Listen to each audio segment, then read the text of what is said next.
So my research lab here at the University of the Incarnate Word is focusing on a class of compounds known as macrocyclic diterpene esters. Here's structure of one of them. And this compound is isolated from a plant. In the bag actually is sort of faded, but you can see the flowers of the plant that is isolated from. It's actually an ornamental plant that many Texans probably have in their garden. Here's an example of one of them, one of the members of this family of plants. And one of the cool features about these plants is that when you tear any of their leaves or their flowers, they'll make this white latex-like substance. And inside of that white latex substance, there's compounds like those. So what we started doing is looking at plants, going back to nature, and seeing if there's compounds that we could harness from nature that could have application in the treatment of cancer. And long and behold, one of the discoveries we made was to identify that one of those compounds, the ones I just showed you by the name of guanosine, has selective application in killing a subtype of triple negative breast cancer. So what we're researching and what the grant is funding is how could we apply that compound for now developing a potential new treatment for the treatment of triple negative breast cancer. So if I was to break it down for somebody who has no clue what you're talking about, basically you are looking into how you could use plants to treat breast cancer? Absolutely. The only addition I would add to that is that instead of just taking the plant and making like a tea or some sort of extract, we're trying to then look in deeper into what is the composition and identifying or pinpointing on it to one exact compound, like from a chemical standpoint, what it is about that plant that we could harness and then utilize that one component for the treatment of breast cancer. Okay, and my dad, I kind of know what you're talking about. My dad just got diagnosed with stage 4 lung cancer, so not breast cancer. But I do know that chemo a lot of times really debilitates them. So what would be the biggest pros of using plants to treat breast cancer as opposed to the treatments that are already out there right now? So in the context of breast cancer, there's 3 types of breast cancers that are commonly diagnosed. For the first 2, which are the most common, is those that are promoted by estrogen or the amplification of a protein called HER2. Now, in those cases, you got conventional chemotherapy and targeted therapy. Targeted therapy provides a better overall survival of the patient. So when a patient is given targeted therapy, they respond better, and then the prognosis and progression of the disease is beneficial. But in the case of triple negative breast cancer, that doesn't exist. And that's what this research is so pertinent, because by going back to plants, we could identify compounds that are different from conventional chemotherapy that have that superior effect in now being targeted. By being targeted, you remove some of the side effects and the possibility that the patient might not respond positively to the treatment. In the treatment of cancer in general, I mean, how important is this? It sounds like it can make a huge difference. So that's what I'm hoping. My mom is a survivor of breast cancer, and when I lived through the whole process, realized how stressful it could be for the families, the significant others, and the patient itself. And for triple negative breast cancer patients, there's very little pharmacological intervention that they can potentially benefit from.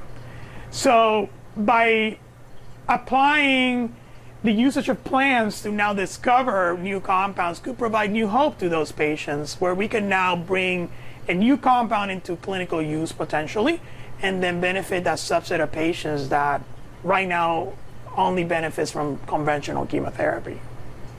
And what kind of difference do you think you'll be able to make removing some of those side effects that really weaken the patient with regular chemotherapy?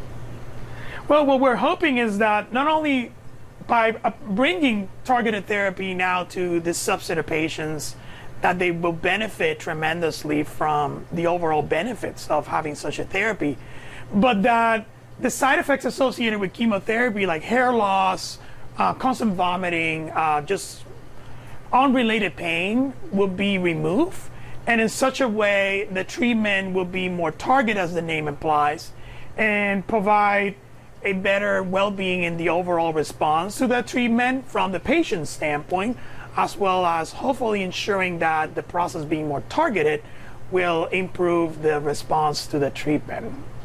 And so the $500,000, did you have to apply for that? What was the process like? Oh, yes. So the National Institute of Health, the NIH, just put out an announcement for researchers at places like UIW, primarily undergraduate institutions or PUIs, to benefit from this opportunity that they're putting out to advance research endeavors at institutions like this one.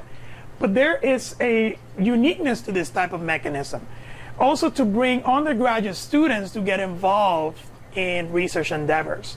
So I applied in September of last year of 2023, and the application was divided into two components. One was to understand the chemical properties of the compound, where it could be further modified chemically so that we could identify what would be the best one for treating cancer, but also to understand what it is about the cancer cell themselves that makes them susceptible to this compound.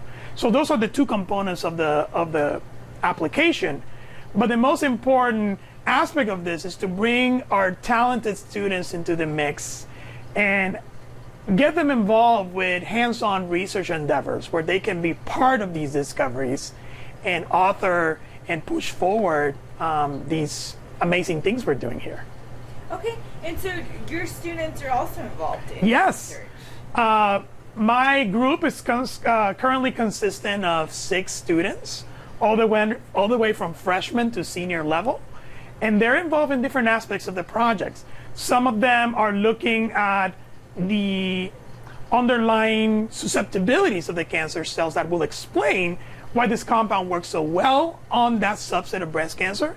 And others are taking more of a chemical modification type of approach, where they're changing the compound slightly and then asking the question, is the compound better or worse? Okay, and do you think it makes that big of a difference, especially you, a son of a breast cancer survivor, and then students, do you think it makes that big of a difference that you guys are working together to discover this, and now you're instilling kind of the you can do this to your students? Definitely. I am a first-generation student, so I am the first of my family to go to and pursue a scientific degree. And in my history, it was sort of similar. A professor approached me and said, would you like to get yourself involved with research opportunities? This was when I was going to college back in Puerto Rico. And that changed my entire life. I fell in love with research, and now I got to this point where I'm doing more translational type of work, where we're now trying to combat cancer. And what I hope is that I will be able to instill that same passion on the students, where through their experience here, they will fall in love with the possibility of achieving great things and do it at an early stage in their careers. And in such a way, impact their lives in a way where they will then go on to continue pursuing greater, even greater things. And hopefully come back to UAW and share their amazing stories, how everything just started here, and now they're these great scientists or researchers.